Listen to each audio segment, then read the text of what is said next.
Salut à tous et bienvenue dans ce premier épisode de TDI. Aujourd'hui, dans Tribulation d'une incapable, nous allons parler de la procrastination. La procrastination a une étymologie latine et est composée de deux mots. Pro, qui signifie en avant. Le deuxième mot est crastinatus, qui signifie en lendemain ou demain. Du coup, quelqu'un pourrait nous donner une petite définition ? La procrastination est le fait d'avoir une tendance à ajourner et à remettre au lendemain et au plus tard. Et du coup, de tout faire au dernier moment. Je précise que la présentatrice de TDI en est particulièrement atteinte. Merci de me descendre les premières minutes de mon premier épisode. Vraiment, merci. J'apprécie beaucoup. Qui d'entre vous n'a pas vécu cette situation ? C'est moi, je suis rentrée.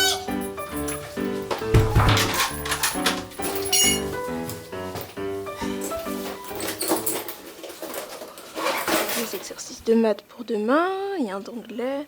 Oh, et la disserte en fin de semaine. Je travaille dessus un peu chaque jour. Elle sera sûrement meilleure que la dernière. Je me suis pris à la dernière minute. Ouais. Mais avant, un petit goûter.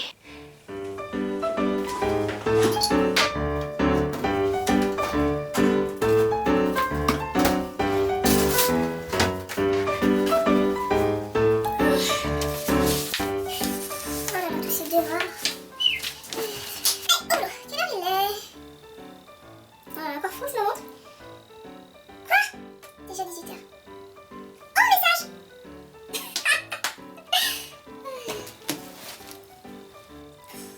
Non, c'est pas vrai. Allô? Ouais, c'est moi, ça va? Non. T'es sûr? C'est pas juste une rumeur? Ils sortent vraiment ensemble? Wouah. Quoi? C'est quoi tous ces gens qui se mettent en couple? Moi j'ai personne, c'est ça? Oui, mais bon, on va quand même pas fonder un groupe. Allô, on est tous célibataires sur Facebook, un truc du genre. Non, on va quand même pas créer un groupe sur Facebook ou une page genre. Si toi aussi tu es célibataire alors. Ou si tous tes amis sont en couple et toi t'es tout seul. Ah, puis si tu l'avais vu ce mec, il était juste trop beau.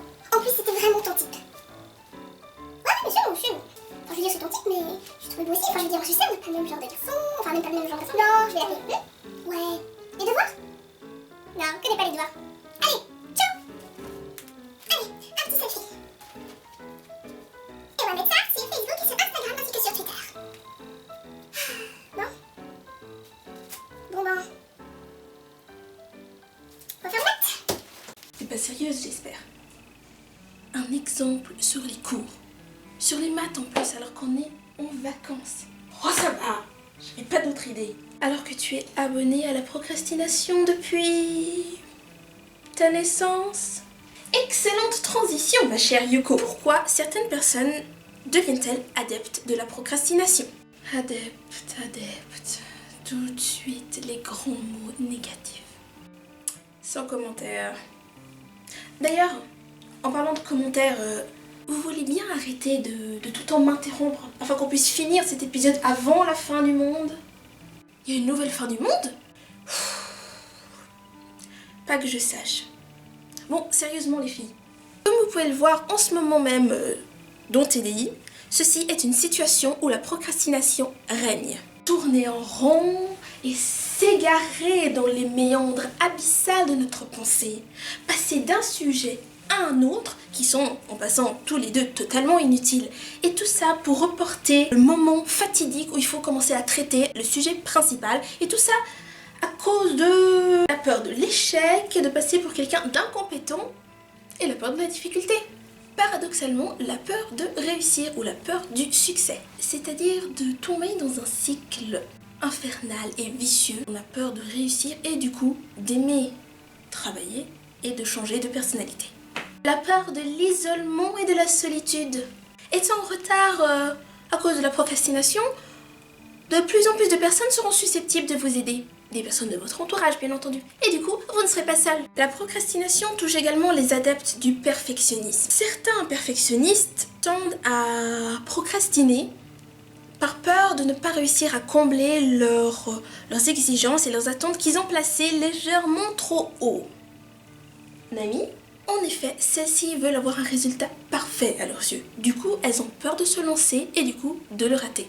Par conséquent, elles repousseront toujours leurs objectifs. Le perfectionnisme touche également les personnes qui sont surdouées et du coup, ces personnes-là procrastinent. Attention aux amalgames, être procrastinate ne signifie pas que l'on est tous surdoués. T'es sûr que ce mot existe? Un procrastinate. Dans le dico, il n'y est pas. Un dico. Tu utilises un dictionnaire? Et tu fais quoi du proverbe d'Internet? Internet est ton ami. Et moi aussi. C'est procrastinateur que vous cherchez. Procrastinateur, procrastinatrice. Effectivement, c'est cette peur de l'échec qui est d'ailleurs une des raisons principales de la procrastination, et véhiculée par un manque de confiance en soi, car vous doutez, on doute, de nos capacités. Mais il existe également le manque de motivation, les difficultés à se concentrer, l'absence de sens des priorités, ou encore la confusion, donc de ne pas savoir par quoi commencer. Faut pas se fier aux nouvelles technologies. Les dictionnaires sont très bien. Je suppose qu'en plus c'est ton dictionnaire de 2010, la vieille. On s'égare encore. Je propose qu'on en vienne aux solutions pour lutter contre la procrastination. Organisez-vous. Faites des listes où vous classerez les choses de façon logique. C'est-à-dire, d'abord faites les choses les plus difficiles, les plus compliquées, ce que vous aimez le moins, et ensuite passez aux choses plus faciles et plus simples.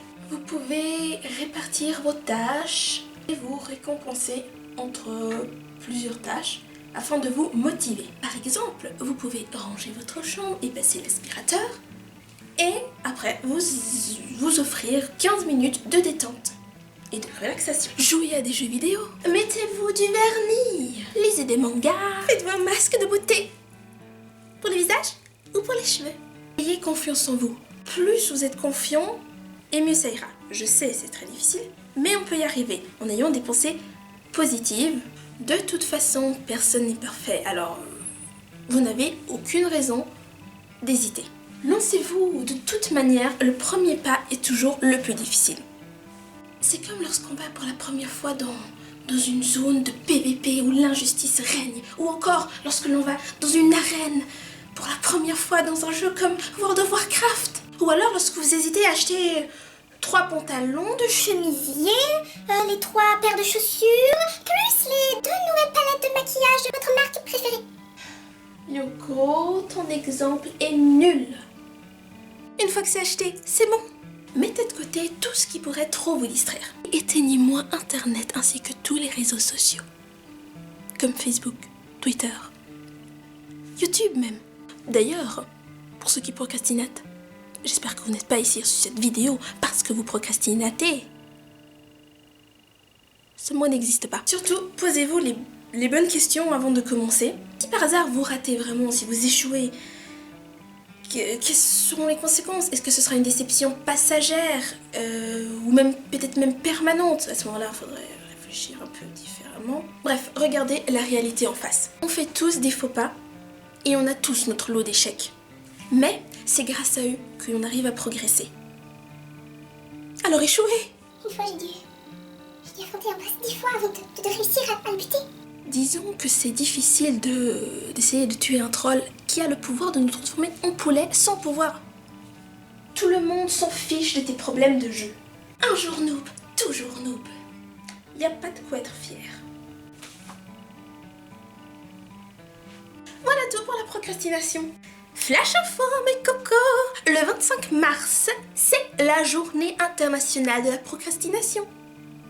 Faites tourner. N'hésitez pas à commenter la vidéo et surtout n'hésitez pas à partager vos expériences, vos solutions afin d'aider le plus de personnes. Vous pouvez également partager la vidéo. Entendu, vous pouvez la liker ou ne pas la liker et laisser un commentaire. Sur ce, je vous dis à la semaine prochaine pour un prochain épisode de TDI. Au revoir mes loulous!